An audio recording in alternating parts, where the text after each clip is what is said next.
detalhes. Olá, boa noite para você. Foi enterrado hoje o corpo do professor da UFMG, assassinado dentro de um ônibus aqui em Belo Horizonte. Para a família, a morte do professor e médico de 63 anos revela uma sentença de morte dada pelos criminosos. Ainda falam que não existe pena de morte. Só que a pena de morte no Brasil é o oposto. É o criminoso que decide quem vai morrer.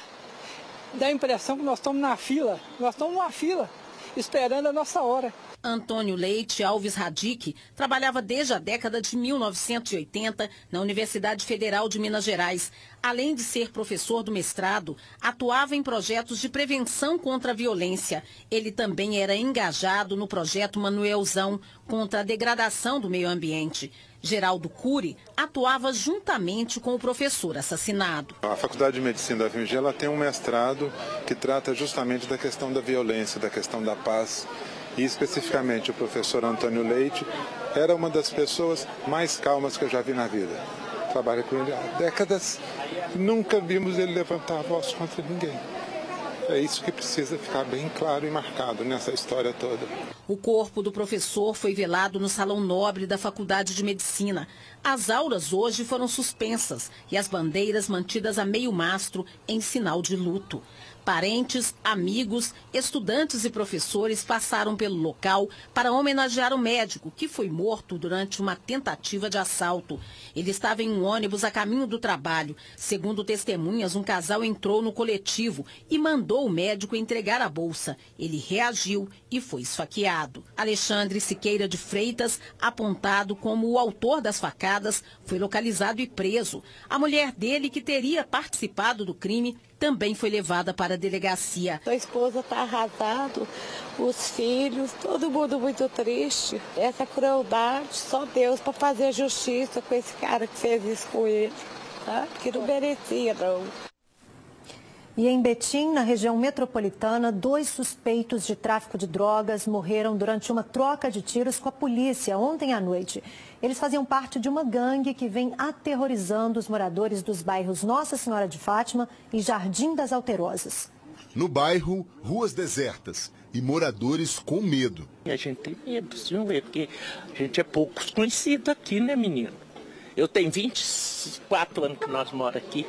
Ai, aquele ali é de um Deus. É complicado, né? A gente fala. Eu que morei em favela, é muito perigoso. A região foi palco de 2 tiroteios entre PMs e criminosos que comandam tráfico. 2 traficantes foram baleados e mortos. Isso tudo aconteceu depois que os moradores denunciaram à polícia que há tempos estavam sendo coagidos por traficantes da região. Os criminosos obrigavam cada pessoa que passava perto de uma boca de fumo a uma revista completa. Isso tudo com arma em punho. Todo mundo fica assustado, né? Quem não tem medo de morrer? A gente não pode fazer nada, a gente não tem força para fazer nada. Em nota, a Polícia Militar disse que reforçou o policiamento em toda a região e vem realizando ações e operações de combate à criminalidade. 2 estudantes da Escola Estadual Assis Chateaubriand, que fica no bairro Boa Vista, na região leste de BH, foram internadas depois de comer brigadeiros. Segundo a polícia, o doce foi entregue a uma estudante na porta da escola por um homem que estava numa moto. Ela teria dividido o doce com 4 colegas. 2 adolescentes de 16 e 17 anos passaram mal. As alunas foram levadas para a UPA Leste e a suspeita da polícia é que o brigadeiro estava misturado com maconha. A foto que você viu aí nas imagens foi encontrada no celular da adolescente que deu o brigadeiro para as amigas. Ela está sendo ouvida pela polícia. Um comerciante de Serrania, no sul do estado, que levou 7 facadas durante um assalto, voltou a trabalhar esta semana, depois de passar vários dias na UTI. Seu João ficou 5 dias internado no Hospital Alzira Velano. 3 deles foram na UTI. As facadas atingiram a barriga, axila, braço e o pescoço da vítima. Por pouco, o bandido não atingiu a artéria do comerciante. Hoje ele está de volta ao supermercado. A gente está aqui pelas orações do povo. Eu acredito que a bênção de Deus foi poderosa para mim. A tentativa de assalto foi neste supermercado. O bandido está usando uma máscara e segue em direção ao comércio. Seu João sai e dá de frente com o criminoso que desfere as primeiras facadas. Ele vinha para vir no caixa da Andréia. Aí ele topou comigo aqui, onde avançou no meu pescoço. Aí eu parti para a luta corporal com ele, porque já estava... Eu senti que ardeu no meu pescoço, né? Aí eu falei, agora vai que dá o que der. A luta continuou no interior do supermercado. Seu João ainda tomou mais uma facada no pescoço.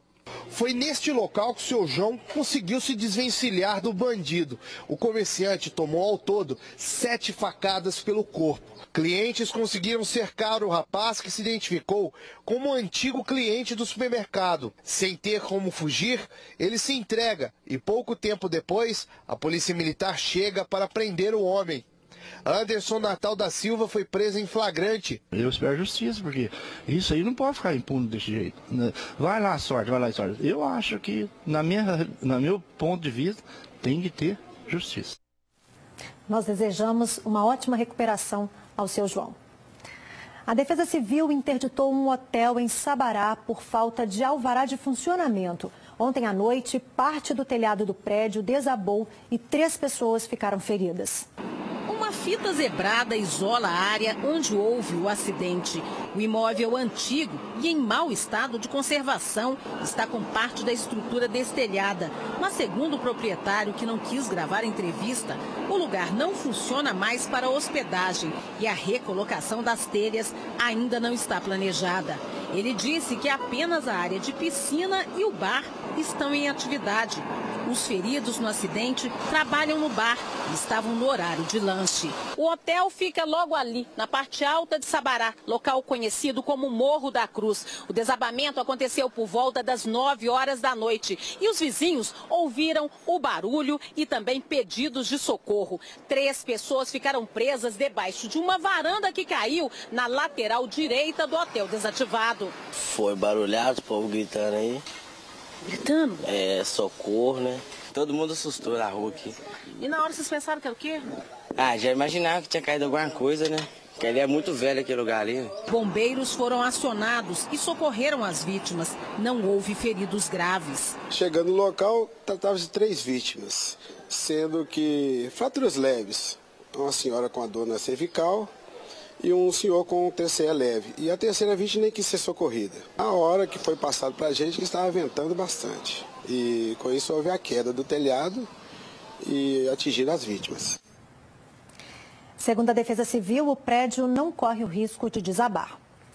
Os ambulantes interessados em vender bebidas e adereços durante o carnaval do ano que vem precisam fazer um cadastro na prefeitura. As inscrições começam no dia 27 de novembro e vão até o dia 15 de dezembro. O credenciamento deve ser feito no BH Resolve, que fica na Rua dos Caetés, 342, no centro. O horário é das 8 da manhã às 5 da tarde. Mais informações em nossa página alterosa.com.br/JA. A microcefalia é uma condição neurológica rara. Não existe cura, mas alguns tratamentos são capazes de melhorar o desenvolvimento das crianças.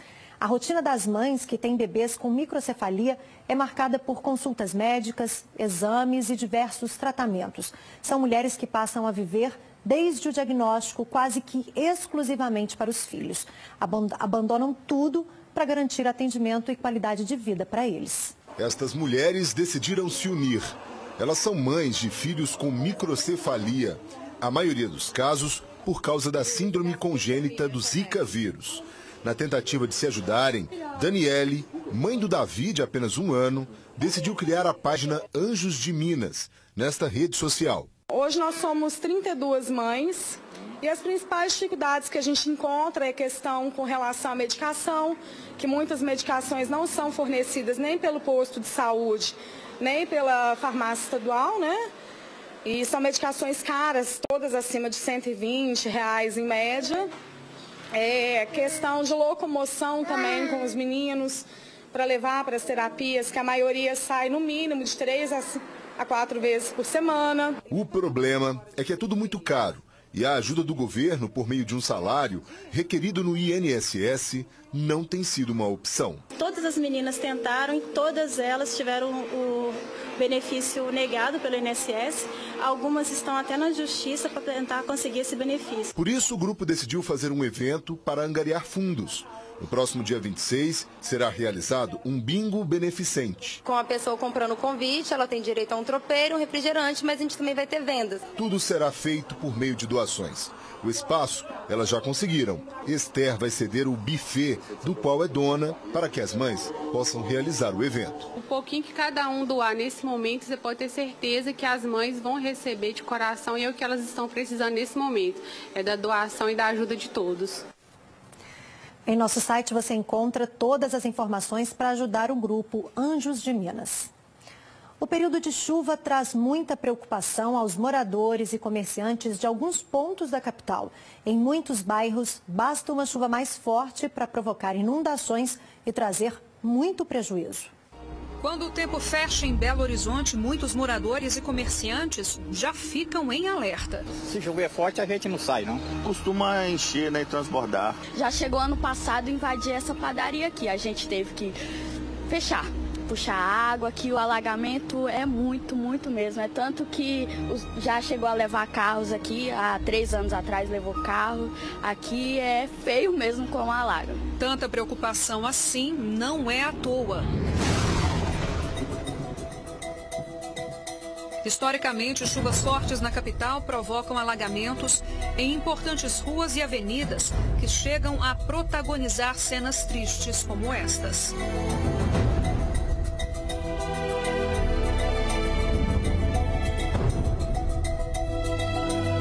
Seu Wagner convive com essa dura realidade no bairro Cachoeirinha há 20 anos. Depois de amargar altos prejuízos provocados por inundações em sua loja durante 2 anos seguidos, precisou pensar em algo que pudesse impedir que a água que transborda do córrego invadisse o local. A gente chama de chapa de proteção, né?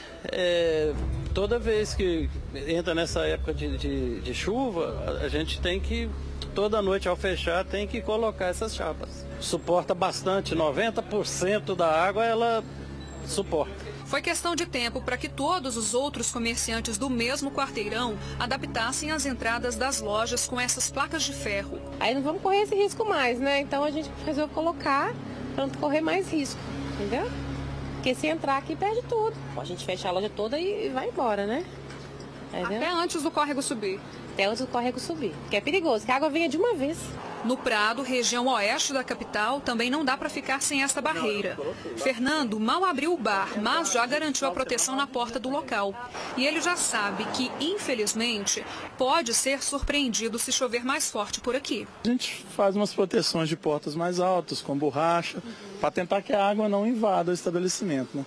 Mas, de repente, não adianta nada, porque quando ela chega, pelo que me falam, né, os vizinhos que eu já tenho amizade, ela chega e sobe de uma vez só. É o grande receio nosso aqui sempre, o alagamento. Apesar de estar chegando agora, eu sei do histórico aqui, inclusive eu já fiz vários pleitos para a Prefeitura, Regional Oeste, para virem aqui, historiar os bueiros, a galeria que tem aqui. Até hoje apareceu ninguém, não. Amanhã, 15 de novembro, é dia da Proclamação da República, feriado nacional. Em Belo Horizonte, as UPAs, o Hospital Adilon Berens, a Central de Internações e o SAMU funcionam normalmente. Os centros de saúde ficam fechados. Os parques de BH e o zoológico vão funcionar. Haverá coleta de lixo domiciliar e plantão de varrição na Savassi, área central e região hospitalar. O BH Resolve não abre e as linhas de ônibus operam com quadro de horário reduzido. A Associação Mineira de Supermercados informou que os estabelecimentos podem abrir, mas cada empresa decide o horário de funcionamento. Falta pouco mais de um mês para o Natal e a boa notícia para quem está desempregado é que as contratações temporárias já começaram. Segundo uma pesquisa da CDL, os empresários da capital vão contratar, em média, 3 funcionários para reforçar as vendas. Essa loja de roupas e acessórios vai contratar 11 novos empregados. O mês de dezembro é um mês de muito movimento, nosso movimento tem uma tendência de triplicar. A gente sempre abre vagas para final de ano, né? A gente vai ter vaga para estoquista, para operador de caixa e também para assistente de loja. Com a expectativa alta sobre as vendas, essa livraria vai contratar cerca de 25 pessoas. Vão ser atendentes, né? Caixa, embrulho e para o estoque também. É porque o fluxo aumenta muito, que vem presentes e também a gente já vai contratar por causa do volta às aulas. De acordo com a pesquisa realizada pela Câmara de Dirigentes Lojistas de Belo Horizonte, as lojas de calçados e acessórios são os responsáveis pelo maior número de contratações, seguido por cosméticos e perfumaria. Metade das lojas de calçadistas devem contratar. E outro setor que sempre está em alta é o setor que não caiu durante a crise, que é o setor de cosméticos. Né? Esse setor também, quase 50% das empresas devem contratar. A maior parte dos entrevistados vai contratar, em média, 3,6 funcionários temporários. Essa média é maior que a de 2016, quando a estimativa era de contratar 1,3 funcionários. 78% dessas vagas correspondem ao cargo de vendedor, com o objetivo de suprir as demandas e garantir um bom atendimento aos clientes. Em seguida, aparece o cargo de caixa, com 11% das vagas. Geralmente, o perfil desses candidatos é de pessoas acima de 18 anos que tenha disponibilidade de horários, inclusive aos finais de semana. Boa aparência, boa comunicação e ser simpático são detalhes importantíssimos. A nossa pesquisa traz que o principal problema dos temporários é a falta de comprometimento deles. Mas aqueles que demonstrarem aí um bom comprometimento, vestirem realmente a camisa da empresa, existe uma grande chance de serem efetivados, porque a expectativa para 2018 é muito boa. Deve ser um ano bem melhor que este ano. Nós voltamos já já.